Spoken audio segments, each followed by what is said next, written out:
Good morning to all ప్రియులారా. పరమతండ్రి మనల్ని అనుదినందుకు కూడా తన యొక్క కృపా వాత్సల్యత మనం నింపుతూ మనల్ని బలపరుస్తున్నాడు కదా. ఈ దినం కూడా అనుదిన కృప లేఖన భాగం మనం వింటుంటే పరిశుద్ధ గ్రంథంలో నుంచి 1 కొరింథీ 13వ అధ్యాయము 4వ వచనంలో ప్రేమ దీర్ఘకాలము సహించును అను. ప్రియులారా, మన రక్షకుడిని యాశ్వమస్య ప్రేమాస్వరూపి. ఆయన ప్రేమతో మనల్ని ప్రేమించాడు కాబట్టి మనకు ప్రాణం అర్పించాడు. ఆ ప్రాణం అర్పించుటైన ప్రేమను కనపరుస్తున్నాడు. అదే మాదిరిగా నిత్యము మనల్ని ప్రేమిస్తూ ఆయన ఏమంటున్నాడంటే, నా ప్రియులారా, నేను ఏ విధంగా ప్రేమిస్తున్నానో మీరును ఒకరినొకరు ప్రేమింపబద్దులైనారు. ఎందుకంటే ప్రేమ అనే ఆ యొక్క డెఫినేషన్కు ఆయన ఒక్కడే సూటబుల్, ఆయన ఒక్కడే సరిదూగినవాడు. ఎందుకంటే ఆయన మనల్ని దీర్ఘకాలం సహిస్తున్నాడు. ప్రేమ అనగానే దీర్ఘకాలం సహిస్తుంది. మన పాపాలని బట్టి, మన శాపాలని బట్టి, మన అవిధేయతను బట్టి, మన మూర్ఖత్వాన్ని బట్టి, మన తిరుగుబాటుతనాన్ని బట్టి ఎప్పుడు మన మీద ఆయన శిక్షించక ఆయన దీర్ఘకాలం సహిస్తూనే ఉన్నాడు. అయ్యో నా కుమారుడు ఇంకా నా దగ్గరికి వస్తాడేమో, అయ్యో నా కుమార్తె ఇంకా నా దగ్గరికి వస్తుందేమో అని సహిస్తూనే ఉన్నాడు. దీర్ఘకాలము సహిస్తుంది. అది ప్రేమలో ఉన్న గొప్పతనము, అది ప్రేమలో ఉన్న శక్తి, అది ఆ ప్రేమలో ఉన్న పవర్ అది.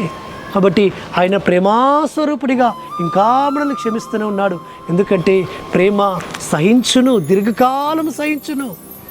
నువ్వు నీ ఎదురున్న సహోదరుని ప్రేమిస్తే, నీ ఎదురున్న సహోదరుని ప్రేమిస్తే, లేకపోతే నువ్వు భర్తను ప్రేమిస్తే, నీ భార్యను ప్రేమిస్తే, నీ పిల్లలను ప్రేమిస్తే వాళ్ళని సహిస్తావు. నువ్వు దీర్ఘకాలం సహిస్తావు.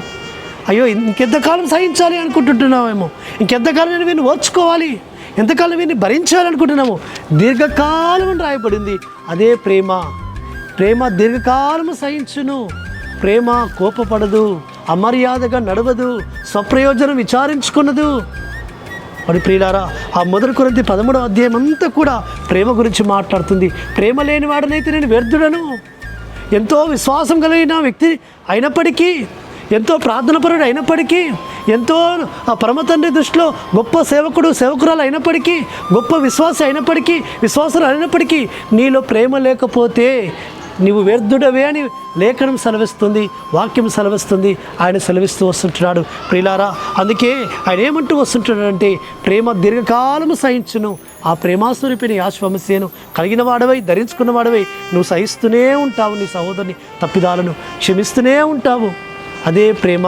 ఆ ప్రేమను కలిగి ఉందాం. అట్టి ప్రేమ మన మీద ఆయన సమృద్ధిగా కుమరించినట్టుగా మనము కూడా అనేకులను ప్రేమిస్తాం. అట్టి విధంగా మనము నిలిచిందుము గాక.